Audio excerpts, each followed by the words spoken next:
But I wanted to tell the story of the Mustang that Right. that I had built with the big block Mopar engine in it. So now we're going to tell real car. We're going to talk about real cars and their stories and real stories. The TV, right? And we'll maybe talk about some movie cars that we like or something. Like this is kind of the car episode to make up for the Motorhead's disappointment. Yeah, think of it as Captain's Log supplemental. Welcome again to another episode of Drake and the Maestro, almost relevant, and this time with car autism. That's shocking. It's unthinkable. That's right. With car we're not autism. We're gearheads, doggone it. Yeah, that's right. Get it right, you heathens. Yeah, we were talking about that 73 Mustang that I had put together was intentional because I had this driveline, was a smoking hot driveline that I had in a Plymouth, and was looking for that you ruined. It was, but it wasn't a Fury, and it originated in a Roadrunner. I remember you talking about the Fury. I don't remember the Fury. Yeah, it was I was alive for the Fury. I just don't remember it. Yeah, it was the two-door Sport Fury from like a 77. So it had the front end of the police cars on Dukes of Hazzard, the TV show, but it had a bobbed back end because it wasn't a four-door, it was a two-door. Good car, little heavy. It still was fast as heck. Passed everything but a gas pump. Mm-hmm. But I was looking for something, 1,000 pounds lighter to put it in. And I didn't want to tear my Challenger apart. I had my Challenger with the 340. I didn't want to mess that up. That was a pretty decent car. Actually, that car tried to kill me repeatedly and eventually sold it after its last attempt. It just wants to kill. My car's doing the same thing. So, it's just my Challenger is just living on in a long line of other Challengers that have attempted to kill their owner. Correct. Yeah. The last time I was like, that the Challenger platform, the Challenger platform is just an axe murderer waiting in a corner, just looking at you going, soon. That's all it is. That's all that car is. It's just you walk into your kitchen. There's a guy standing in the corner with an axe. And he just looks at you very intensely and goes, "Soon." And that's it. He doesn't leave. He doesn't go anywhere. He's still there. You just kind of work around. Get back out there chopping the wood. What do you think I hired you for? Right. That's why you don't park. That's what the Challenger platform is. And that's why you never take your Challenger to the bank or leave it outside because it will rob the bank it'll go in and rob the place. Right. It might not even rob the bank. It might just kill the staff for funsies, just to get the taste of blood again. Yeah, that's pretty accurate. So I didn't want to mess with cars. And I don't know if it's got to be the wheelbase. It's got to be. It's got to be the wheelbase is set up. It's a short wheelbase with a lot of power. That's what it is.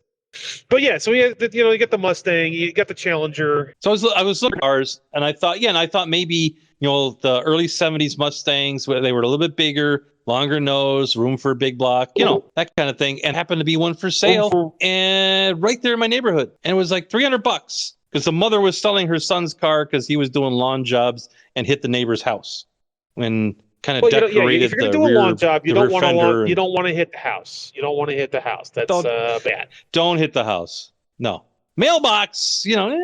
But not the house. It might be a federal crime, but not the house. So I brought that actually back to my shop, and we spent the next month or two swapping in that Mopar driveline.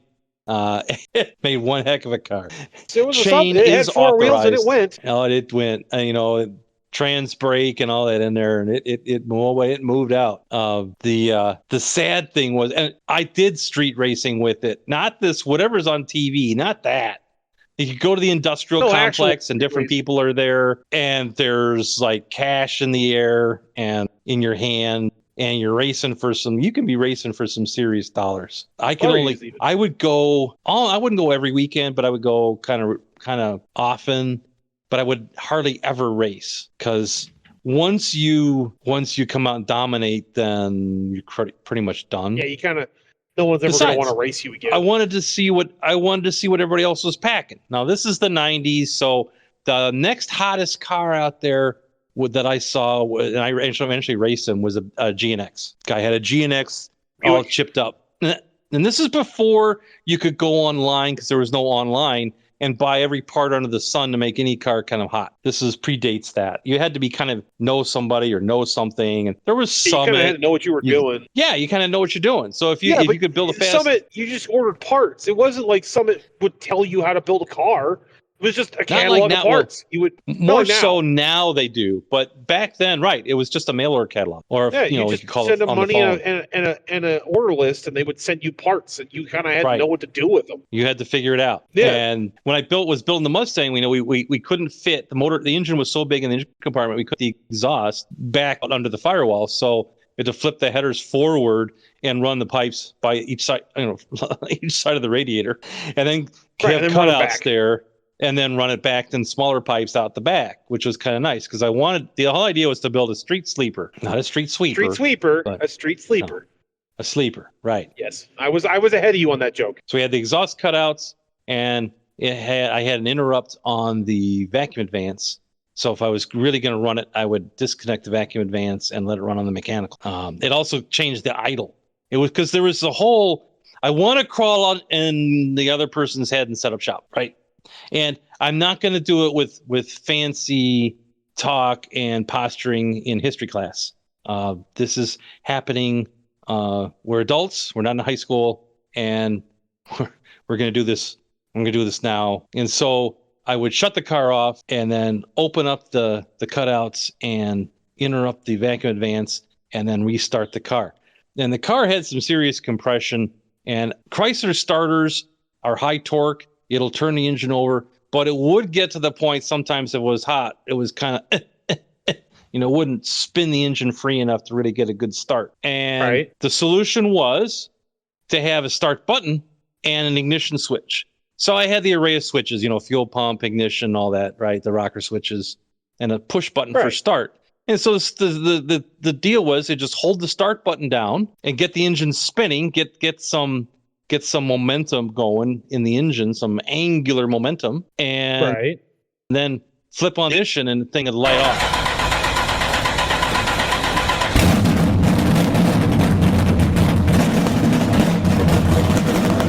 It's like that, and that's I pull up to my opponent, and kind of coast with the car off, come to a stop, and have everything shut off, and then reconfigure the car. And then when they agree to the race, start everything up like that. And usually their eyes would bug out of their head and their jaw would drop, and and then set it up on the trans brake, and all the fenders start shaking, and the car is really, really angry. And then, of course, release the button, and it's like getting shot out of a great. It's awesome. It's nothing like And you better know how to set up your chassis. And that was the other thing, not wheel standing, and it's not making the tires shake in the rear. You got to know how to set up your chassis, at least from my opinion, that it lifts the car over its instant center of gravity. The center of gravity where the car is at its hardest acceleration, its balance point, right? And you tie the rear axle up to that point so it just loads the chassis. So if you look at your pro stocks and all that on the drag strip, they just kind of, when they go to launch, they kind of raise up and boom, they're gone. Right. That's right. They're not lifting the nose. They're not shaking the tires on the rear end. They're just, So the end of that car. Sometimes they have enough power to spin the rim inside the wheel, but that's not the point. Well, that's why we have a thing called bead locks. Yeah.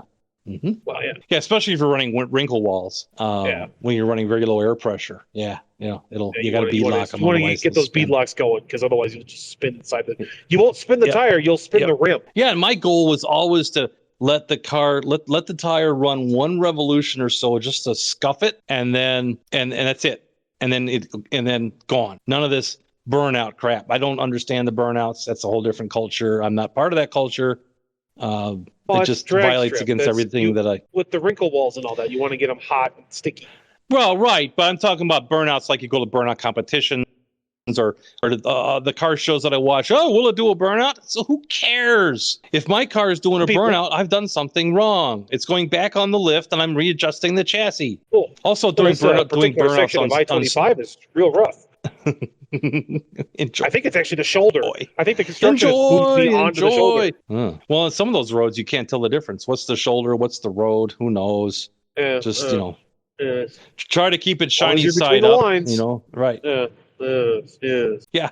So I sold that car to a guy north of me, and what were you saying? He was having an aneurysm taking his driveway out. Yeah, that guy probably wanted to take that car apart and went, "What in the redneck? Somebody needs to have Oh my goodness, that snuck up on me.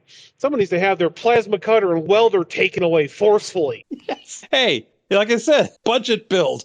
Besides, if it works, is it wrong? Then there's redneckery. Yeah. Well, he bought, and it was a sad thing because I had to sell the car because I didn't have the space anymore, and I had to downsize everything and to decide which cars to keep. I do have a vague memory at one point where at the apartment complex we had about 4 or 5 parking spots for an apartment that should have only had 2. Right, that's right. And I ran out of. I had closed the shop. I had left the shop in Schaumburg, so I no longer had a shop space to park in either. So I had to, you know what? I'm gonna have to take a momentary break. Hold on. Okay, it's momentary. Momentary break assistant. I don't know why I'm singing, but hey, listeners, you get to enjoy the dulcet sounds of my voice. You really got to get down there in that lower register. Oh, good night. I don't know how these motorcycles are staying upright. Good grief. The road looks like the surface of the moon. Actually, that might be a dig on the surface of the moon. I had to vent some plasma. No one wants to hear that. No one wants to hear that. I was serenading the listeners. Were you? Nice. No, not really. More like, I think that what I did could be considered cruel and unusual punishment, but as long as it's not illegal in the contiguous 48.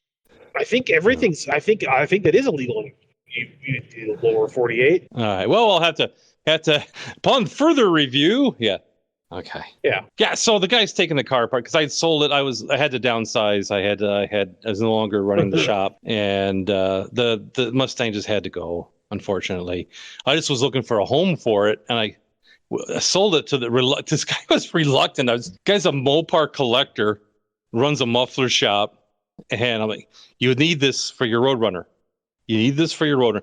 Oh, I don't know.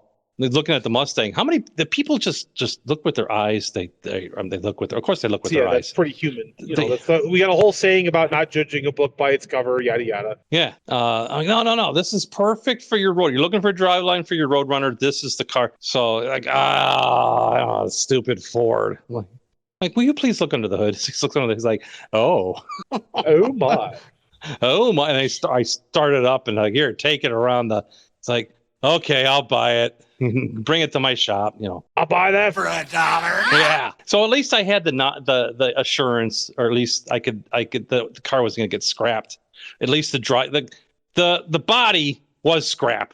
It was rolling scrap. Well, yeah, it was scrap when you bought it. Correct. So I'm okay with that going to scrap, but the whole driveline, no. If someone somewhere has a Roadrunner that's really hot, and they're like, that's why? Oh, okay. Right. At least the driveline's going back home, right? Granted, it's nowhere near its factory configuration. It's not too good for its home. It's back home. Back at your home. And I wouldn't be surprised if he used the rear axle too, because that was a narrow Dana. It was like a 3/4 ton axle. It was a monster because I got tired of chewing up spider gears and pinions and stuff. You get that in those big jobs. Yeah, so I'm bringing it out there, and I see ahead of me, and it's one of those 2-lane, U.S. routes where there's stoplights, and at the stoplight it widens out to 4 lanes, and then after the stoplight it goes for the way at 4 lanes, then back to 2. Perfect drag racing, right? I see a lot of those. Perfect. It happened on the strip where the road is wide. In the right lane is a beautiful Dodge Dart. Oh, gorgeous car, gorgeous Dart. And I'm looking at that. It's got ladder bars on it. It's got, that's a pretty car. So I shut the ignition off, put the Mustang in neutral, and rolled up to him silent. And I'm looking at the car. It's a nice summer day. It's a kid. I don't know how old. 18. Got his dad next to him in the other seat. I'm like, that is a beautiful Dart. He's like, thanks. Like, what's in there? You got a 340? It's like, yeah, 340 Hemi 4-speed. I'm like, that is gorgeous. Like, what did you do? It's like, did you buy it like that? It's like, nah, my dad and I have been working on it for 2 years. I see, that's car guys. That's gearheads. That's not this motorhead nonsense. That's the real thing. And I'm like, well, guys, it sounds great, looks great. Good job. Enjoy your car. And then And then the Gremlin took over. It didn't do it. They started it. They start. Oh, sure. You can't keep using that as an excuse, old man. Yes, I can. Yes, I can. You can't keep getting away with it. It's like one of my techs he used to ride with me, and he'd antagonize people in the racing by throwing whatever he found on the floorboards at the other car. Well, yeah, race that. I see you have a long history. I see you have a long history of throwing things at cars from another car. Apparently. And so the kid looks at the Mustangs. You want to race that? Like, oh, I don't know. You got a really nice car there. Especially if something happened to it. It's like, no, come on. It's just kind of, friendly race. Like, well, okay. Meanwhile, I twist my arm about it. I've already been reconfiguring the car, pulling the exhaust cutouts and turning off the vacuum advance. So I gave him my restart, and over the noise of my car, the father leans over to the son and basically says, "You're screwed. You're done." And he was. You lost as soon as he started his car. Then I set the trans brake and ran it up on the stall in the converter. The whole car is shaking and angry, and the kid's getting a little wild-eyed. Oh. And I sat there and waited. The light turns green, and I sat and waited for him until he got, because he's getting it into first gear and let off the clutch and all that. Which you're a second slower right there if you're jamming gears. I mean, kudos to the guys that do it. I mean, I started that way, but you're not beating an automatic for time. No. You have to be really good. I argue with people about it all the time on the Challenger subreddit. Well, you should have. The 6-speed is faster. No, it's not. No, you can't change gears faster than that 8-speed automatic. It ain't happening, pal. Even with a short throw shifter, you still aren't doing it. Nope. It's more fun. I'll give you that it's more fun. Oh, it isn't faster. Right. So I waited for him. I waited till I saw the nose of his car lift, and then I let off the trans brake, let off the button, and I was ahead of him before we crossed the intersection. Well, yeah. He's a kid with a. So then he's like, "Oh, we get to the next intersection. I'm sorry, I kind of set you up." He's like, "No, I asked for it." I'm like, okay. It's like, let's go again. I wasn't ready. I'm like, yeah, okay. I don't think that'll help, but okay, sure. This time I let him cross the intersection and then left and passed him on the upshift. And it was before the road narrowed. Obviously before the road narrowed back down again. We got to the next one. I'm like, you want to go again? It's like, I'm good. I'm like, don't. I'm like, don't. And then I reconfigured the car while I was sitting there idling. I turned the vacuum advance back on and pulled the exhaust, closed. And his father looks at him and goes, "Son, that's what we call a sleeper." It's a turd that goes. I'm like, hey guys, please, you got a beautiful car. Enjoy it. It's fast. It's just not this fast. Right. Yeah. You took all your money and made a very nice, very pretty, very cool car. I took all my money and made a turd go really, really fast. Right. I mean, I'm sure that dart could take a Viper in the day. Right. I mean, it was probably a 13-second. It was a legitimate 13-second car. The Viper never really got a lot fast. No. Okay. Like it's straight line fast. I think the lowest I might be getting some listener admonishments, and I will happily take them because I am remembering Viper stats off the top of my head. But I think even in the last iteration, I think the best quarter mile time it had was like 12 seconds. It was not a straight line car. It was a track car. Well, even a straight line really wasn't a straight line. Well, yeah, the later iterations got better about that. I've driven some Gen 1 Vipers. And you can steer them with the brakes. You can steer them with the accelerator. You can even steer them with the steering wheel. It just doesn't if you really want straight. To. It doesn't believe in straight. Carroll it's Shelby a snake, designed right? that car. Well, he designed that car, the original Gen 1 Viper, to be a go-kart with a big motor.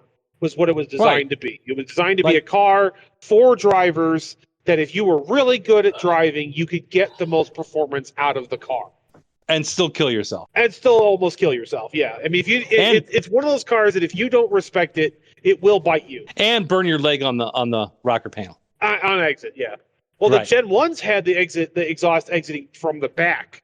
It went through the side and then went out the back. And then later iterations, they had it come out the side. The ones that I drove, which were Gen 1s at the dealership, were all at so side it exit. It still went through the rockers. It just exited out the back. No, I'm telling you, it was out the side. There were side pipes. Oh, there's some that had a back exit, or that's a retrofit. Yeah. Which Back is also exit. Back exit came a couple of model years after introduction.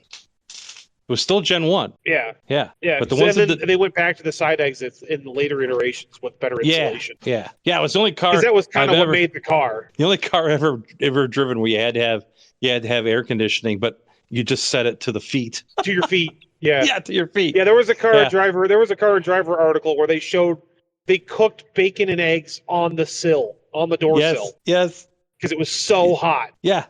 Yeah, it's fine. It's good. That's fine.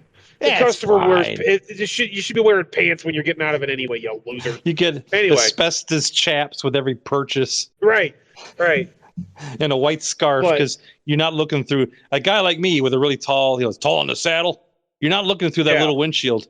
You're looking over the windshield. You're looking out over the top of the roof. Again, the later iterations got better about that, but they were still kind of small. Yeah. It was the last iteration, you and I could sit in the car comfortably without an issue. But that first generation, man, those were no driver. It was a driver's car through and through. No ABS, no traction control, no. You were lucky it had power steering. It was supposed to be as stripped down of a car as you could get and still be road legal. Yeah, it was great. I enjoyed the time I had behind the wheel. It was all right. I just couldn't afford the price tag. No. But there were people that could, and it had a long and illustrious career. And now there are rumblings that the Viper might make a comeback as a mid-engine car. Kind of like following Corvette. Yeah, there's rumbling. It's just rumors, but it'd be cool. I'd love to see the Viper come back. I love the Viper. It's one of my favorite money no object cars. Is a Viper GTS ACR in snakeskin green. Yes. I'm all about that. That'd be awesome. You know that the ACR with the big wing on the back is actually 10 miles an hour slower than the one without it. Yeah, like the Countach. It's faster without the wing. It's faster without the wing because the wing on the car generates so much downforce and braking force. Because wings do also generate braking force when you're slowing down. Like if you're not actively pushing the car through the wind, they grow the force circle. They grow the force circle of the tire by adding weight. Yeah, that car helps generate enough braking force equivalent to a Ford Focus. Like hanging a Ford Focus on the back. No, like it would be like adding the brake system of a Ford Focus to the non-winged car. Yeah. Okay. Sure. In equivalent power, like it helps generate that much force down on the car that it increases stopping power to equivalent to the braking force of a Ford Focus. Right. It's insane. The wing is huge. Yeah, it's. Mm-hmm. I mean, that's like the car Darth Vader and it drive. Looks cool. And it looks cool. Cool. So there's that. I know people say it's a truck motor because it's the V10. It's a truck motor and yada yada, especially in the first gens. But it was a product of its time. It was just Dodge wanted a V10 supercar, and that's what they came up with help from Carroll Shelby and a few other people. Yeah, it was a crazy time. I mean, horsepower was very low. Performance was low for cars like even the 5.0 Mustangs were We've gotten conditioned. Couple hundred horse now, right? We've gotten conditioned now because cars have gotten more powerful and faster and safer and tougher and all that stuff. That we look at the Dodge Viper. The first gen Dodge Viper probably makes similar horsepower to a modern Camry or Corolla. Yeah, it was like 400. Yeah, so it's close. I think it was like 330 or something like that. It was like below 400. It was low. Well, yeah, like the Magnum 360 didn't make much more. No, the Magnum 360 V8 was in the high 200s. It was like in the mid 300s. Like the first gen Viper was like in the mid 300s. Of course, it had monster torque. Yeah, a lot of torque. It was very light. Yeah, I'm thinking it's 400. I got to look that up. Quite a bit. You go ahead. I'll talk about my point. Okay. We got in condition nowadays that with cars they're getting faster and more powerful. That that 300 horsepower doesn't sound like a lot. Even my car that has 495, almost 500 horsepower. It's like, oh yeah, but the Hellcat has 700. It's like that's a lot of power. Yeah, that's a lot of power to just get in and go, and it's got 700 horsepower. If you took that car back 30 years into the 90s, you would blow people's minds. Yeah, Gen 1 is 400 horsepower. Okay, so it was a little higher than I thought, but it's still and then they kept bumping it up. as they went to it, 415, 450, 460. Yeah, I think the final iteration ended somewhere around 600 or close to 645. Yeah. Yep. Which is good. That's a good amount of power for how small and light that car is. Because there becomes a point where horsepower becomes untenable for the car. You have too much power for what the car is. Yeah, and some would say the Hellcat reaches that already. I would say so. I love the 700. Hellcat. I like the Hellcat as a car. But it's not it was the most powerful mass-produced car available at the time. Still is. Well, it isn't anymore because it doesn't exist anymore. But up until its last year, it was the most powerful mass-produced car ever made. Yep. And you cannot use all the power it generates. You just can't. It will not put the power down. Yep. Lose you? Well, no. And on that disappointment, it's probably time to say enough car geeks. And that's enough cartism. We could go on all day. And listeners, really if you want to hear us go on all day, send your card and letter to Drake and Maestro at email. Yeah, let us know. Episodes. We can do that. It'd be a break from movies. Oh my goodness, would it ever? I might try to start steering us to car stuff just to get away from the movies. But I am a gearhead. Maestro is a gearhead and a gear jammer. Yep. So. Yeah, got that white line fever. So you got that going for you. Yeah, which is nice. On that disappointment, it's time to say adios. Adios. Arrivederci. Hasta la vista. Adios. Adios, muchachos, caballeros. Will you get out of here? Strange, he left by the balcony. Beat you to it this time. Aha. Oh, we forgot to say, and tune in next week when the Maestro says, More power, baby. There we go. Steal a line from the guys from Donut. Yeah. That's a lot of car stuff. That's going to be 2 episodes of car stuff. Yeah, that's fine. That's fine. That way, when we get back to our regular nonsense, I'm like, okay, thank goodness, no more car stuff. Thank goodness. No more car stuff. Good grief. Or maybe they'll like the car stuff. You never know. We don't know. Is there air? You don't know. You don't know. Thanks, Guy. Uh-oh. I'm getting the eye rolling from my wife, so maybe it's time to say goodbye for real. Why? What's... I don't know, but